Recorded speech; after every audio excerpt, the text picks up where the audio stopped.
Hello everybody, my name's Stacey Frost and I haven't done a video for ages, so I thought I would stick me mush on here this afternoon.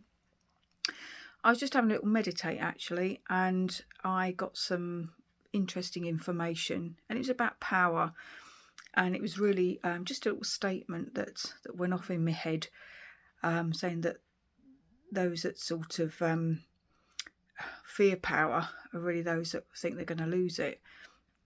Well, that might be true in some sort of parts of society, where if you know you've got a big corporation, things like that, or a system that thinks it's losing its foothold, then they start to close in even more. The fear makes their actions maybe not as good as it should be. And I think we can say that about all of us really. Sometimes we feel that there are times when we feel sort of constricted and anxious because we feel that we have no power. We're powerless to do things about our life and our circumstances. But that's not actually true. We all have power. I think we've just forgotten that how powerful we actually are. Most of the time we're sort of busying around in our lives, don't we? And especially the way the world is viewed now, we feel powerless to change things. We feel powerless, especially financially, in this today's market. But real power is about the innate feeling that you have within. It is sometimes just sitting back. True power is knowing that you have it, but you don't abuse it. Power is sitting in your own energy, realizing who you are and that you're a worthy being, that you're connected to everything, and that makes you part of the whole system. Nothing is separate. Nothing is separate from one another at all. In a lot of philosophy in churches, when I speak, I use like the analogy of the dandelion clock. It's a beautiful thing. When you sort of see it in the garden, it's all the little seeds on it, and it is the dandelion clock. But when the wind takes it, each individual seed carries away, goes and does its own thing, plants its roots elsewhere, but it's still part of the dandelion. And I think that's the way that we are. We're part of the whole. We're part of life's consciousness, whether it's universal consciousness, a God consciousness, whatever you think it is to you. That's what I think it is. We just, each individual little soul, our consciousnesses go off like the dandelion seeds, and we go and do our own thing. But we forget that there is a bigger picture out there. We forget that even though we may have separated off, we shouldn't be divided. We're all human beings. We're all energetic beings.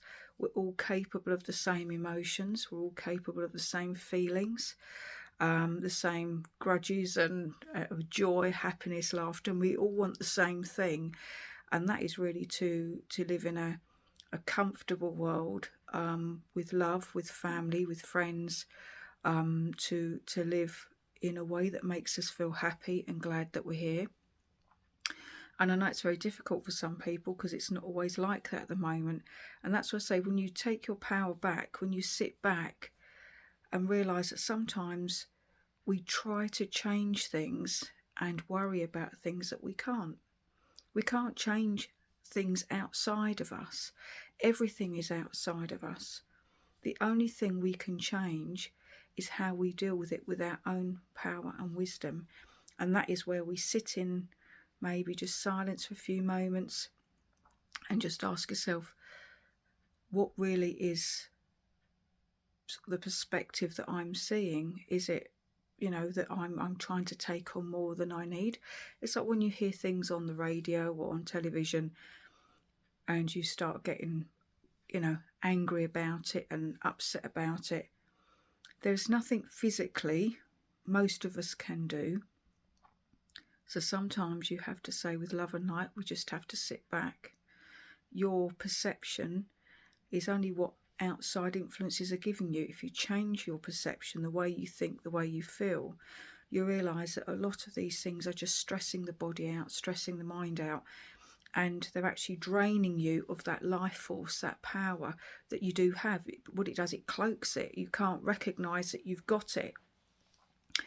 Even in sort of family situations or work situations, sometimes we get ourselves a little bit involved in disputes or things that are going on. If they're not really to do with us or dramas, we just sit back. I mean, even when you're watching television, it could even be a soap opera or something, and you're getting involved in, oh, who said this and that, and they're actors. It's not real. So when we get involved in even things like that, it still causes stress on the body. It still causes our emotions to get angry or you know, even laughter or joy, because our subconscious thinks, oh, that is real. You're going into that environment and making those emotions about you, and they're not. And so if you go through your day and just realise, prioritise what is really necessary for me to focus on and what isn't. How much do we always spend our time, you know, I've got to do this, I've got to do that, I've got to do this at a certain time. And we actually put so much pressure on ourselves, and it's no wonder that we feel powerless sometimes, because we don't give ourselves enough time to sit and actually breathe in our own just space. And everybody needs a little bit of space. Everybody needs that little 5 minutes, whether it's first thing in the morning or whether it's last thing at night, just to have 5 or 10 minutes just to unwind and take stock of what's important to you. When you look at your family, of course, they're important, you know, and people in your life are important. But sometimes we feel the need to invest so much energy in dealing with things outside. It's because we've stopped looking inside. Because there is times, isn't it, when you look inside yourself, you might not always like what you see. Some people don't feel worthy. Most people's worries are caused about not feeling worthy in themselves, and that's just not true. No one was born unworthy, but society, if you don't look a certain way, you don't have a certain amount of, you know, holidays, cars, big houses, sort of as if you're, you know, that's all you're being given through advertising, is what they think you should have. But that's not what you are. You are a creative being. You're a being that can love so deeply and feel so deeply. And is it any wonder that most of us sort of get up and feel drained, thinking, where's that energy gone? That's how we talk in terms of energy, don't we? Oh, I feel drained of energy, like a rundown battery, things like that.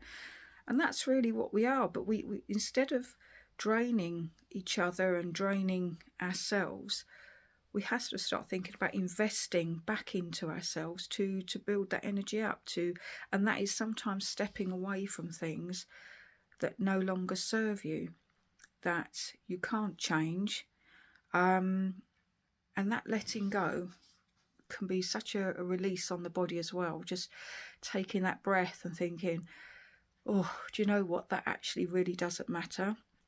And when you prioritise your life to things that does matter, you'll realise that the things that do are the important things, but so much of it is just worthless. It's just not worth your time worrying about, because there are other things you can put into your energy to and your mind to. Remember, a good visualization is sometimes just having 5 minutes to yourself, putting your feet on the floor, just sitting up nice and straight, just closing your eyes, taking a few deep breaths. Imagine roots coming down from your feet into the floor, spreading out, just giving you a little bit of grounding. And as you breathe in and out, just slowly and deeply, just imagine beautiful white light coming up through the floor, through your feet, up through the top of your head and round your body. And just breathe slowly and just say to yourself, I am balanced, I am calm, and I'm sitting in my own power. And just imagine everything else floating away from you. What is necessary will make itself necessary. But don't over stress and over worry. We know that stress is one of the biggest killers in the body, because we're always with this worrying about we're not powerful enough. It's sometimes unobtainable, isn't it? We sort of, what have you got to be? Head of a big corporation, things like that, the most successful person, and that can put a lot of pressure on you. Or have you got to, you know, work the hardest, be the best mum, be the best dad, parent? Sometimes we're just human, you know. You can't do it all. You can only do what you can do. And if you do it with love, and if you do with the intention of gratitude and just doing your best, then that's all anyone can ask of you. And that is real power, recognising that sometimes we just have to say, I'm sorry, I can't. I love you. We send love to the situation, but I also have to love myself as well first. So, love to all of you. Just sit in your own power. Realise that you are part of the whole system. You're not separate from anybody else. We should all be coming together as an individual, making such a beautiful group, just to send love to one another. We all need it. We need to support each other. That is what real power is. Not fighting amongst ourselves, not who's got what, envious and jealous of who's got this, that and the other. It's about joining together to say, do you know what? One person is powerful, but millions is like a super battery, all right? And with that, we send love. But don't forget, send it to yourself first. So thank you for listening. Hope it's been helpful. And it was just a little message I thought to catch up with people. And hopefully there'll be some other videos and exciting stuff happening soon. Thank you.